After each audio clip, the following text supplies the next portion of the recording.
and thank you for coming to this forum for candidates for Senate from Windsor County. There are 6 candidates here today. There is a 7th candidate, Jack Williams, who was not able to be here. I'll start with ground rules. We'll be asking questions in rotation, starting with the candidate number 1, and move down and then rotate through the number of questions. The candidates are Wayne Townsend, Republican from Bethel; Alice Nitka, Democrat from Ludlow; Dick McCormick, Democrat Progressive from Bethel; Randy Gray, Republican from Springfield; Mason Wade, Independent from Rochester; and Allison Clark, Democrat from Woodstock. Allison Clarkson. Allison Clarkson. Okay, we'll begin asking the questions. The questions were provided to the candidates ahead of time, so they will have smooth and coherent answers. It's hard when they're just pulled out of the box.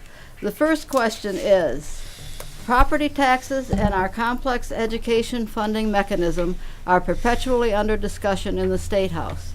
What changes would you propose to make to property taxes? Starting with Mr. Townsend.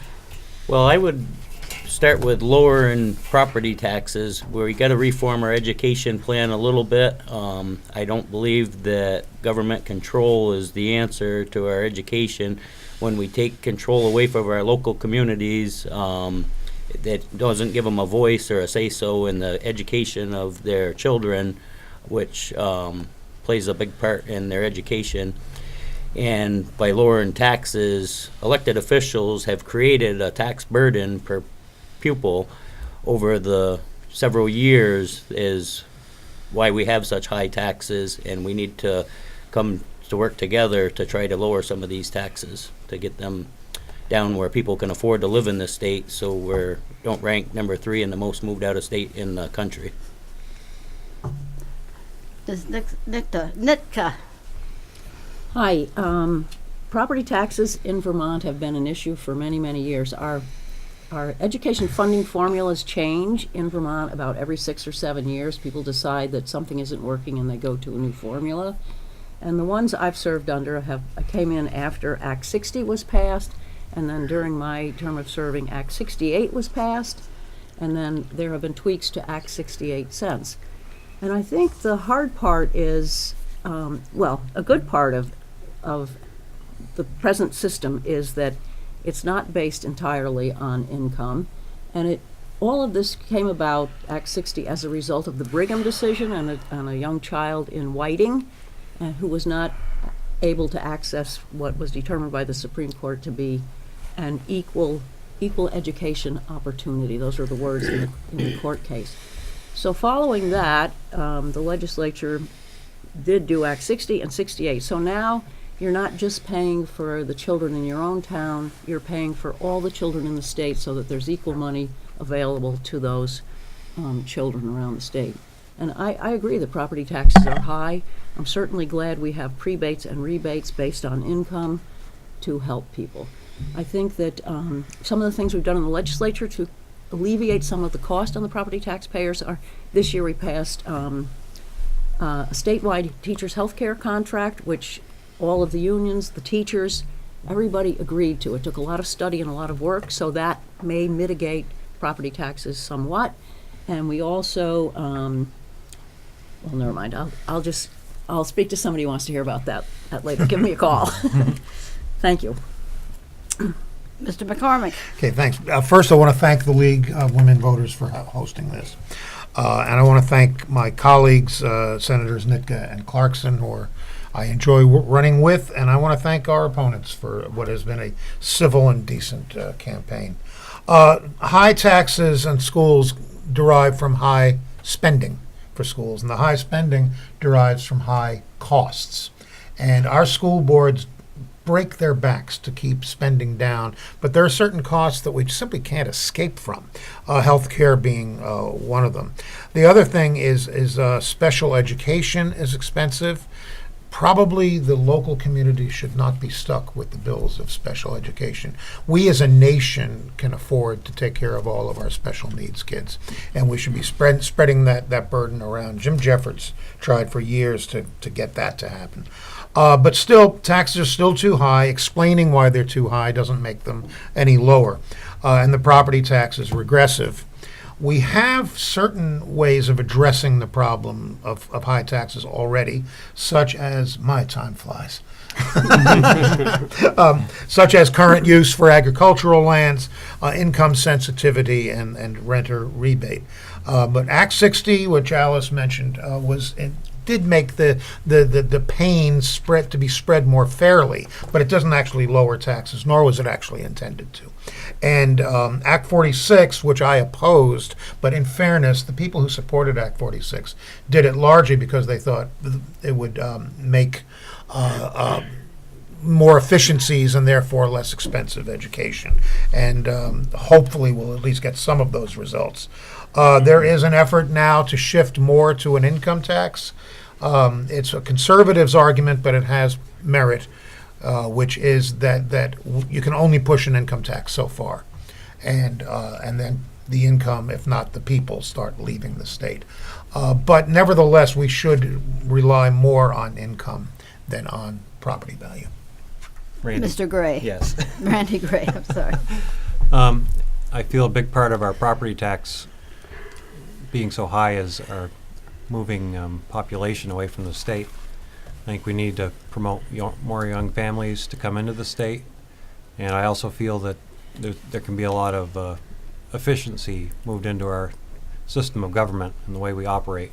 It should be more operated like a profitable business than a government institution.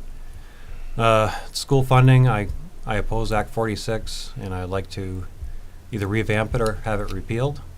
I don't know if we can do that at this point, but it's proven not to actually save money. It's actually going to increase our costs. I believe in local control. I've also recommended to the Scott administration a flat rate that is paid to the towns from the state to reduce the state's burden. And my philosophy is that it'll put more focus on the local communities to make their schools run more efficiently.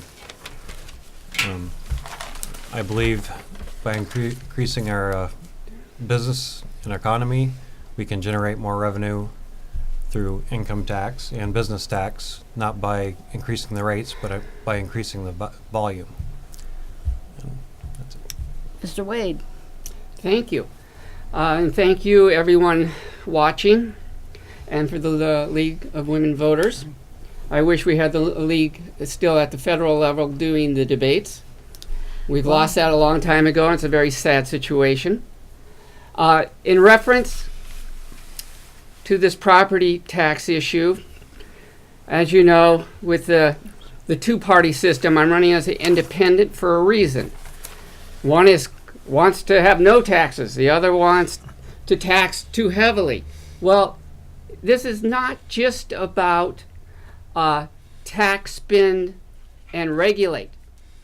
We, as a state, we need to educate.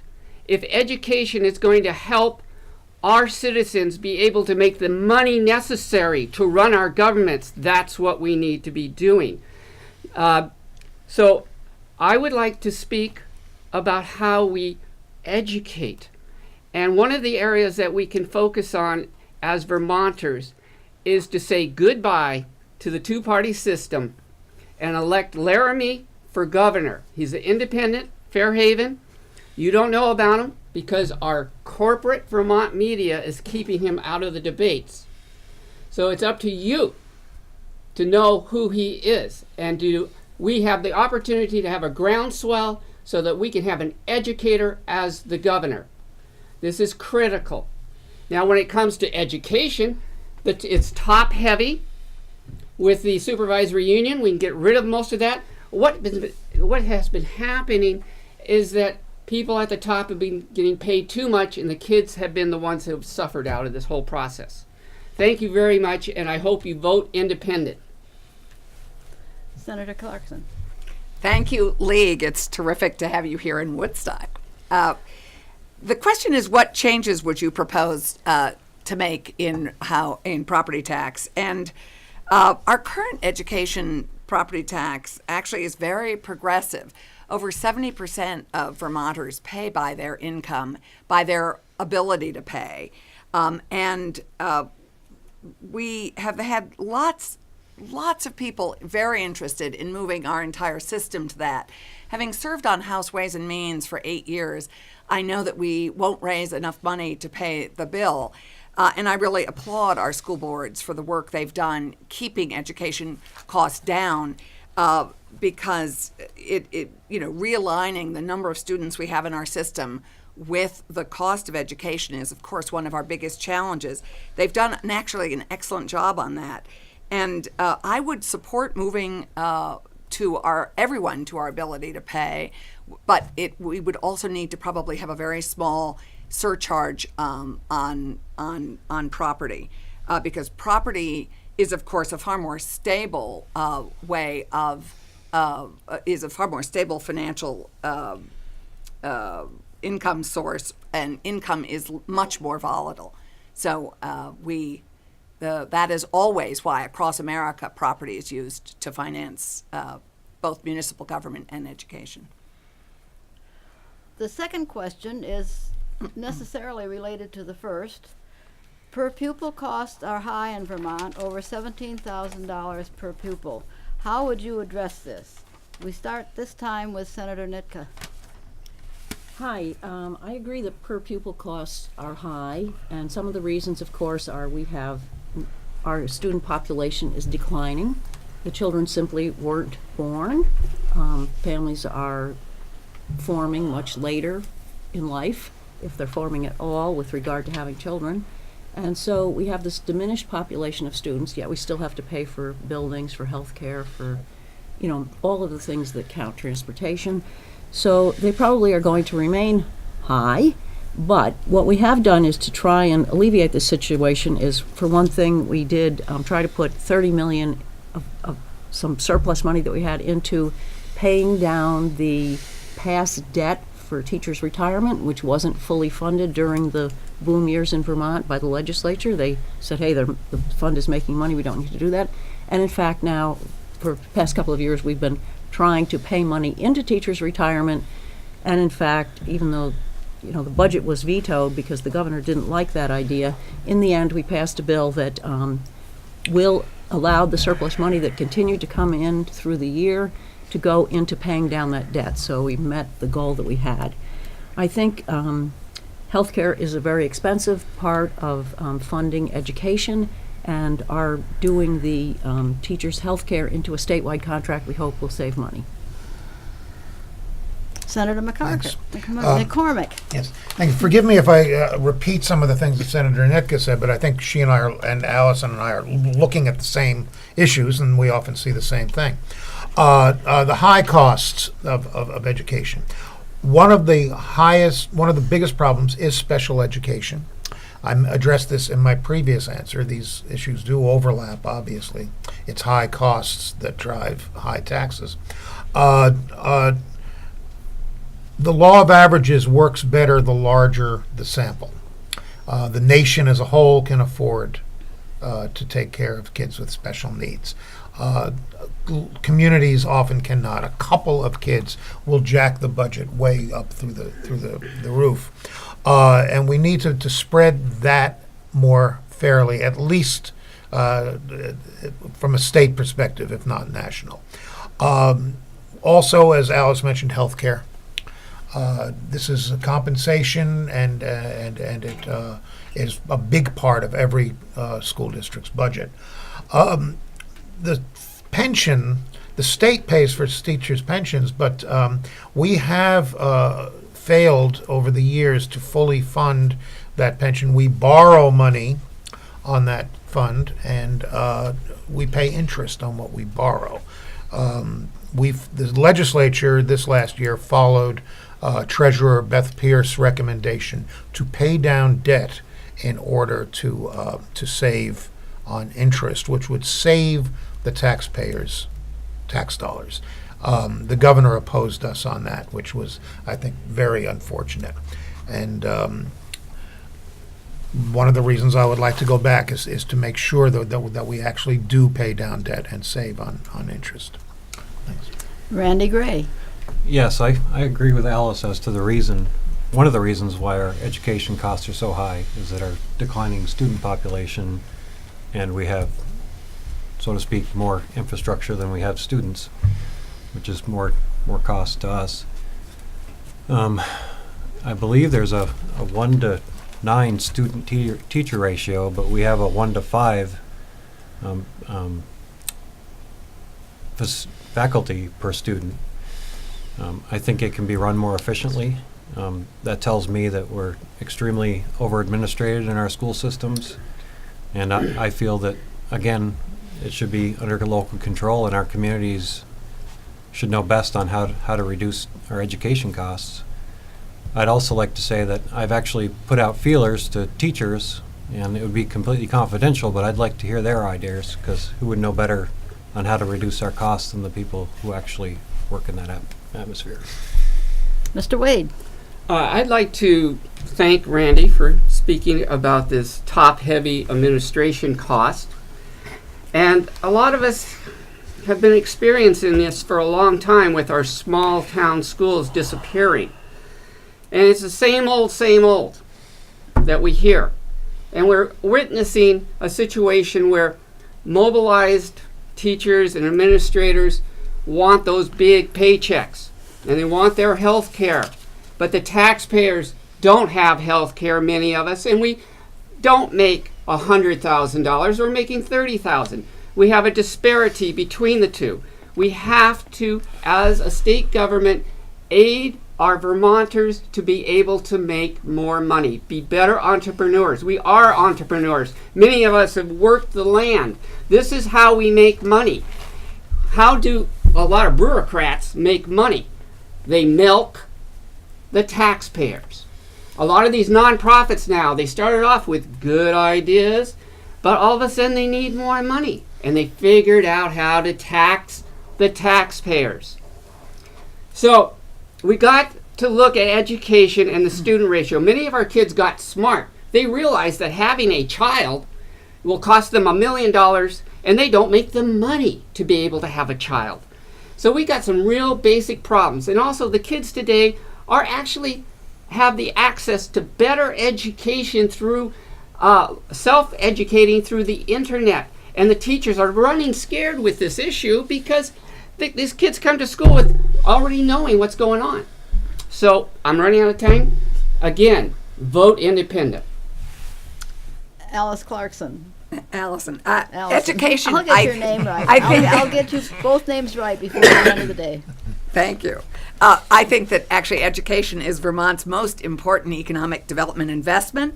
We need to keep our public schools strong and competitive, and I believe that education is the foundation of an informed democracy. Vermont values education and has very good public schools, and we're lucky enough to have excellent teachers and thoughtful school boards.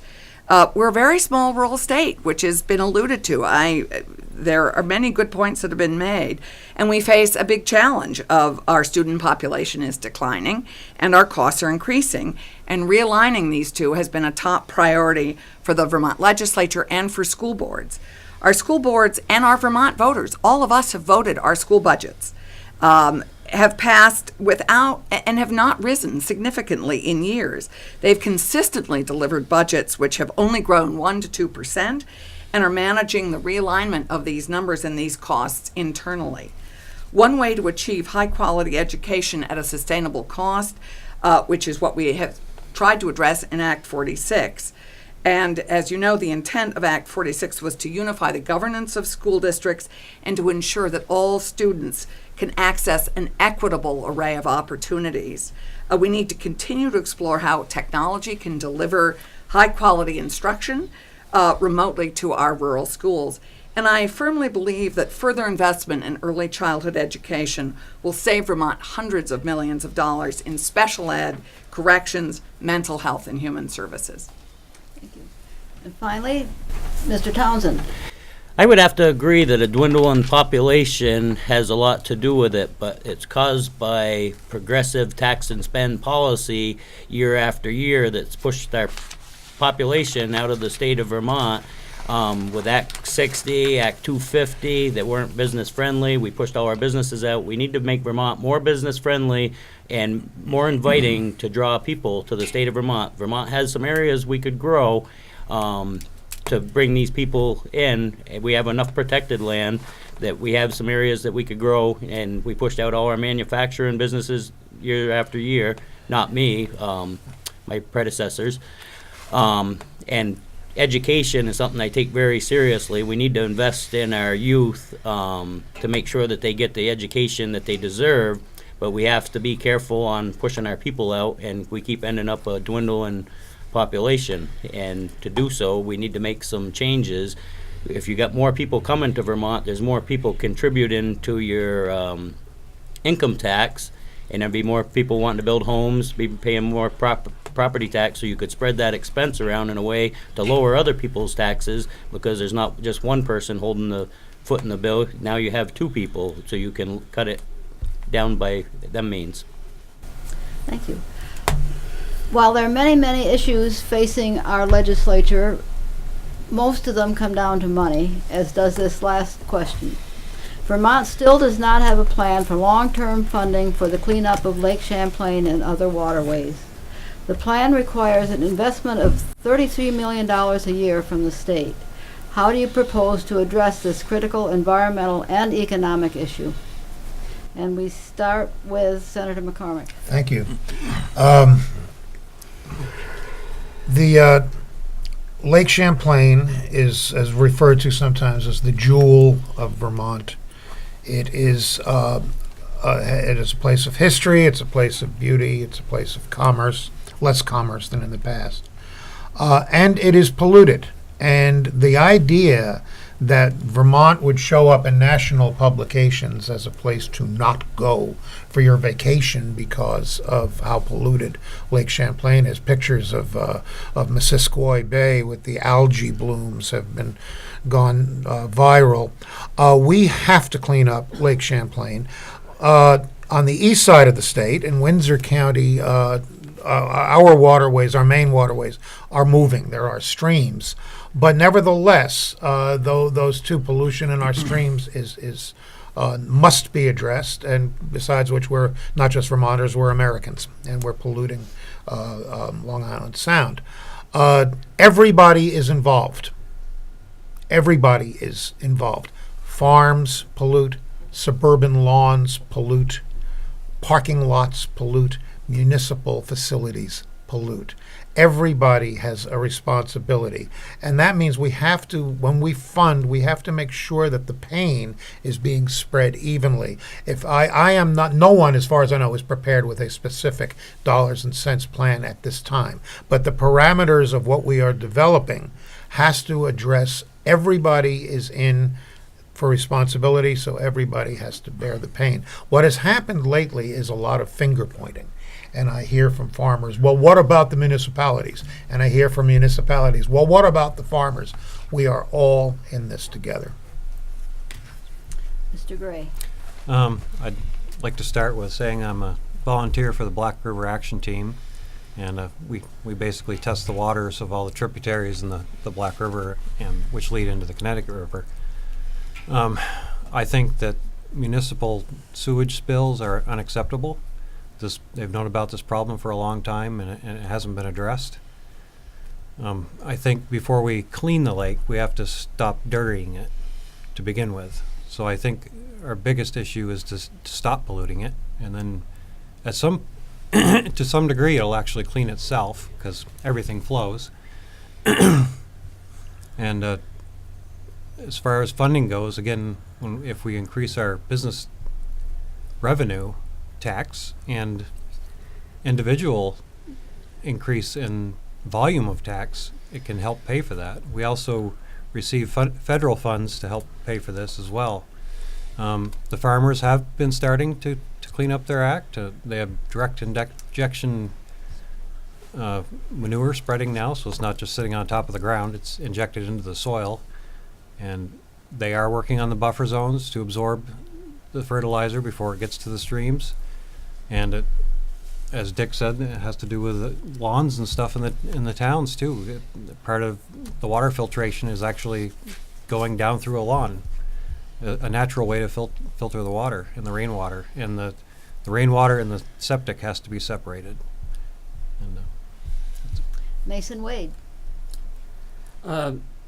Randy, you have my vote. thank you. Folks out there, this cleaning up the lake. Come on, I do believe we went to the moon. I do believe that. And actually today, I'm hearing that we're going to have disputes about new weaponry so that we can send a missile 10 times faster than the sound travel. So when you go to the bathroom and you do your dump and flush, that's where the problem is. We are smart enough to know how to dump and dehydrate. Number one, let's be creative and do the right thing. Dump and dehydrate. Use the urine on our fields to fertilize. It's not rocket science. Okay? I was talking about rocket science, but let's talk about something that's real basic here. Dump and dehydrate. This is how we're going to move forward with cleaning the lake. We all get it. North Bennington with this issue with the water in their wells. Listen, this is why we have to have regulations to protect the environment. I get it that people don't want regulations, but the poor people of North Bennington are stuck with toxic water pollution. This is in Vermont.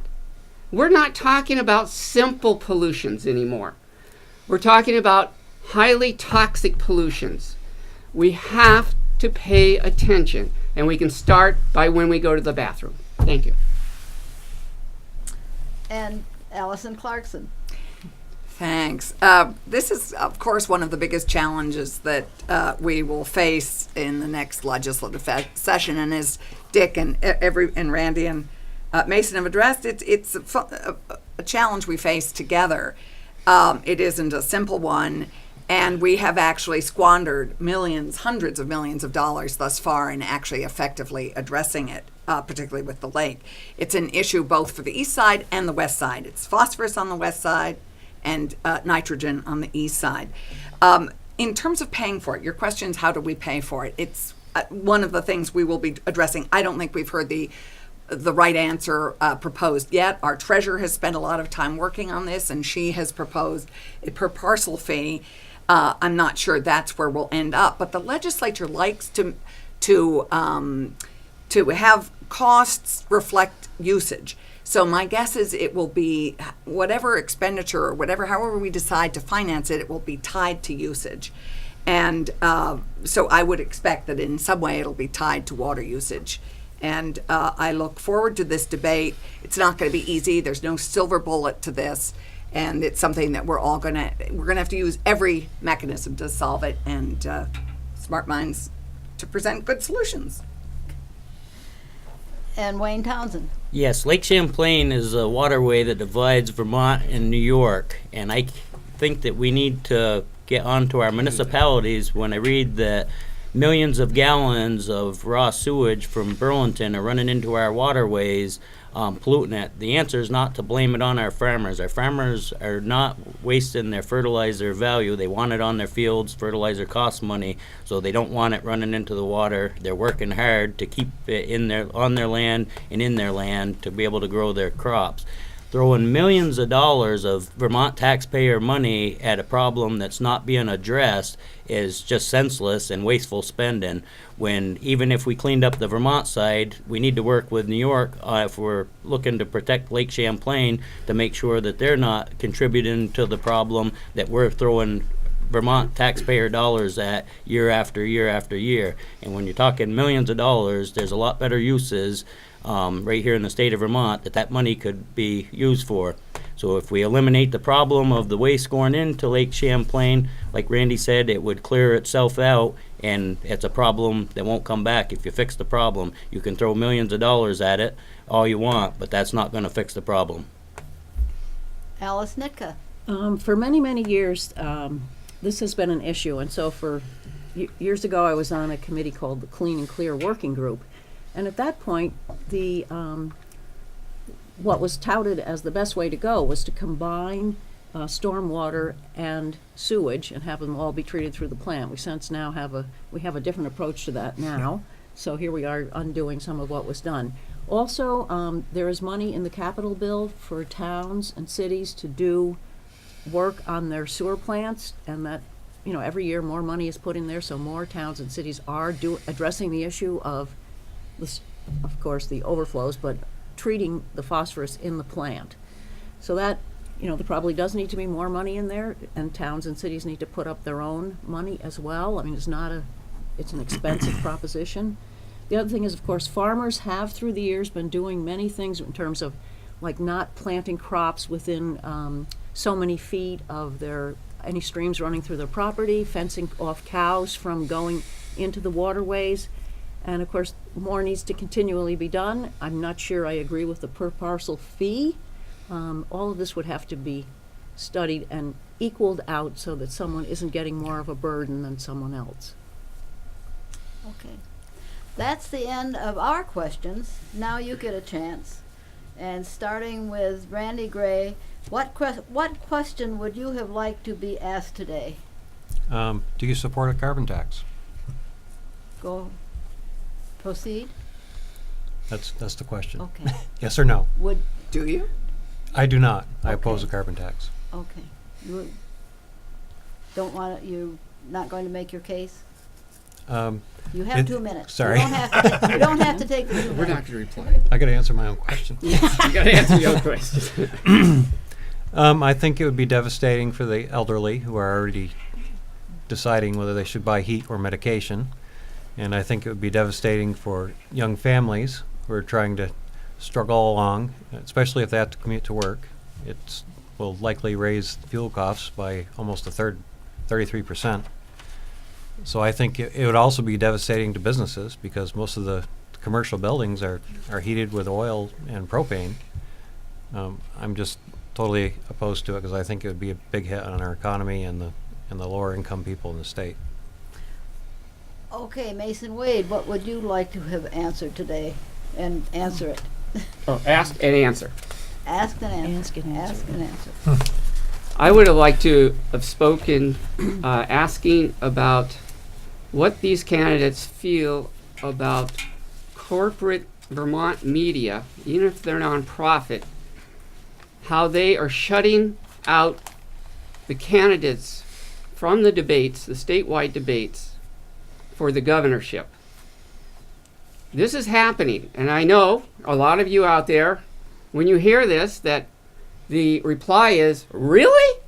Well, yes, this is correct. We had Vermont Digger sponsor the Paramount Theater debate for governorship, and only 2 of the candidates were there. The next debate is VPR. Only 2 candidates for governor will be in that debate. And if you're a sponsor, if you send a check to VPR, you call them and say, what the heck are you doing? All the candidates need to be at the table so that Vermonters are not disenfranchised from knowing the information. Thank goodness we have community access, but it's not enough.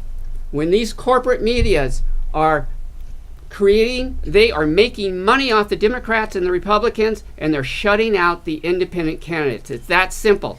We need a groundswell. We need you to get out there and make sure Laramie is our next governor. We'll send a message to the nation that an independent governor can run the state. Thank you. Senator Clarkson. So, the League of Women Voters, I expected that we would have one question about the welfare of women in this state, almost more than 50% of the state being women. And so I'd like to address some of I think all of these are important. I'd really like to address some of the things we've done for women this last session and what we still need to do. We worked on pay equity. As you know, Vermont women only earn 84 cents on the dollar to men. And if we had pay equity, it would add almost $1 billion of economic impact to this state. So the pay equity bill we did means that in the future, women are not, when you're having an interview, women will not be able to be asked what their pay history is, because so often that cements them and keeps them going at lower wages. It prohibits employers from requesting a person's salary history. We also passed a very important sexual harassment bill, which requires that settlements of sexual harassment claims cannot prohibit a person from working for the employer in the future, and it allows for all sorts of additional protections for women in the workplace. We passed an extreme risk prevention order, which allows law enforcement to show a judge that individual presents extreme risks, and we can relinquish. They will have to take dangerous weapons away from the domestic violence situation that the officers have arrived at. We passed a gun violence restraining order, and we passed, of course, our gun safety measures, which go in large measure to protect women in domestic violence situations. So actually, it was a very productive session for women, and I look forward to more work on the behalf of women in the state in the future. Wayne Townsend. I think I'd like to go back to the carbon tax question, because that's something that would really affect Vermonters as a whole and would be devastating for Vermont. And I also believe that that's in the works here by one of our sitting senators as a co-sponsor, S284, that may be sitting at this table right here. However, I would be a strong no vote against it. It would drive up our fuel cost, our gasoline cost, our propane cost, and I don't believe it would make a bit of difference on our carbon footprint in the state of Vermont, because our working people are still going to drive to work, we're still going to take our kids to school, we're still going to heat our homes. So I just believe it would be more resource that the reckless spending that we've had in Montpelier year after year would be just a way to contribute more money into their pool of reckless spending. So I would be a very strong no on a carbon tax for Vermont, and that's where I stand on that. Senator Nixon. Nicta. Whoa. I think we have to hire a new moderator. A question that I get asked frequently out in the field, going door to door and being on the street, is why aren't we using the Windsor prison facility in Windsor? This is our prison that we've had a prison in Windsor for back into the 1800s. And of course, the main downtown prison, the high security one, closed many years ago, and it's now people are living there, which is great. But the current prison, which we closed last year, or maybe more, a year and a half ago, it's not a high security prison, and people are saying, well, why are people out of state still when we have that building? The fact is, Windsor Prison is a minimum security prison, and it was the most expensive prison in the state to house our people. Right. It cannot be reconfigured to become a modern prison whereby you have fewer employees who can look at a cell block and address the issue of the prisoners. So we've tried to find other sources to use it. We looked at UVM, and they declined to set up maybe like a satellite campus there, even though it's a great facility. It has, it's right on the highway. It has water and sewer. And putting in a little plug that if someone should be interested in taking that over and building some industrial business there or whatever they might, the state would like to hear from you. Dick McCormick. Thank you. If I could answer one more question in this proceeding, it would be about health care. I was going through a trunk of old campaign literature of mine. In 1988, I ran on a single-payer platform, and here we are 30 years later. I wish that if the United States cannot join the rest of the civilized world as a nation, that at least Vermont could maybe lead the way. You don't have to be a socialist to recognize that some things are social. No one suggests that the building of highways or law enforcement, for example, should be left up to market forces. We build highways as a society because we need them. Every industrialized democracy on the planet but us recognizes that health care is a basic need, and they define that, therefore, as a basic right, and therefore as a basic duty of the society. And so I would like us to move, finally, to continue to move, and I may not be in office long enough to see it actually happen, but I want to do my part to move Vermont and ultimately the nation towards a situation in which health care is a right because you're a human being living here, and it is paid for through the duty of citizens to support social functions through their taxes. Thank you. We have a little time left, so I'm going to throw in one more. Tell us what someone else said today that you agree with, preferably from the opposing party. And we start with Mason Wade. Well, I have to say, Dick, I agree with the fact that we need to take care of each other and we need to solve this. Too many Vermonters have worked so hard. I've seen people hunched over, their hands curled up, and they don't have the money to deal with this outrageous healthcare system. It's basic. I pay my car insurance because I need my horse. I have to get to work. I pay the car insurance, but it's reasonable. And I know what's going to happen if my car is damaged. It is unreasonable what's been going on in this country with the industrialized healthcare system. And I have to agree with Dick on this. Thank you. Even though I disagree Everything else. of quite a few things, and one of them is that these Democrats here should have passed the baton on to younger Democrats to be running in this race, because I feel that the Democrats are just as responsible as the Republicans for this holy mess in this country now, with a gentleman that reminds me of Mussolini. Okay? So vote independent. And by the way, to help encourage you there, this is 802 independent. Vote Mason Wade for Windsor Senate. Thank you very much. Good timing. Senator Clarkson. Mason, we might remind everyone that you and I are 63. Well, you're letting everybody know how old I am? I'm proud to be 63. I actually feel that I am a wiser, better person for those 63 years. I would like to agree with my friend Randy Gray. I really honor his work on the Black River Action team. I've loved my time. I helped do a couple of years ago. I did in 2016. I did a cleanup. I wasn't able to do this year, and I really think it's terrific work. And I think he's absolutely right.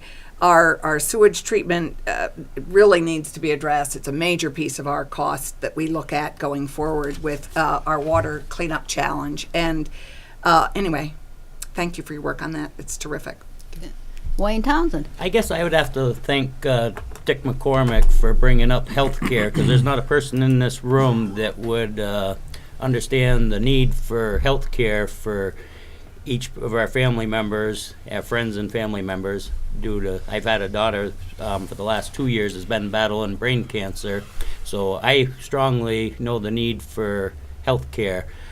However, I don't believe that single payer may be the answer to it, and I would think that after 30 years in office that maybe we could have accomplished health care that was more affordable for our people. I think by having more insurance agencies in the marketplace drives competition, which in return would drive down the price, not put a single payer in where there's no cap to it on how much that they can charge our working people of this state. That's what I would like to contribute to that. Alice Nitka. I'd like to mention something that Wayne, my seatmate here, mentioned with regard to farmers. And yes, I agree with him that they are really under the gun in terms of the pressure on them and their practices. And they have been modifying them through many, many years now, and it seems like it's never enough. And it's very hard to be a farmer these days, even though they are trying to do their best. So I think more needs to be done to help our farmers, and we tried to do that this past year with the price of milk so low. We've lost so many farms, and even more this past year than we usually do, and it's really it's very hard to stay being a small farmer. Even if you're a large farmer, it's very expensive, and we don't have that many very large farms, but it's not an easy job. And also the labor shortage is another problem for farmers unless they can completely automate their system, which small farms can't. So, agree with you on that, Wayne. Yes, very well said, Allison. Senator McCormick. Thanks. Yes. I want to add. Excellent. I want to echo what Senator Clarkson said, which is that I appreciate Randy's work on the river as well. Montpelier can only do so much. Government is a very imperfect invention, and we can't run government as a business because businesses go after things that are profitable. Government picks up the things that need to be done and that are not profitable. If they were profitable, we'd leave it to the private sector. But it means that we take on problems, and often intractable problems. And often the better results come from just folks out there in the world taking it, not waiting. You saw it after Irene, where people just took on the tasks of helping their neighbors, hand shovels to at least improvise an improvement to a road that had been washed out and so on. And I really appreciate the many grassroots environmental groups in this state who are working for our water, our land use, and our habitats. And Randy Gray. Okay, I'd just like to start by saying I agree with everybody a little bit on everything.